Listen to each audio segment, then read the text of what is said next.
સરસ મજાનું ગુલાબ કરી દો. રામ રામ ને સીતારામ. નંદભાઈએ મલ્ટીપલ ટી શર્ટ પહેર્યું છે એટલે રમતનું નામ છે મારો જવાબ કેટલો.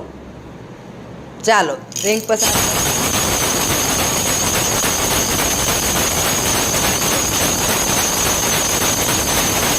ચાલો જીનલબેન ઊભા થઈ જાઓ. નંદભાઈ ઊભા થઈ જાઓ. તમારા ટી શર્ટની આગળની બાજુ ફરીને રહ્યો. ચાલો પેલું શું લખ્યું છે?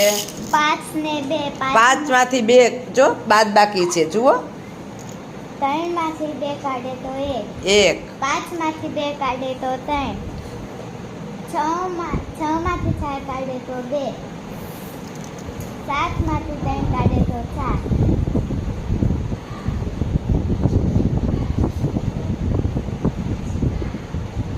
9 માંથી 2 કાઢે 7. 7. Very good.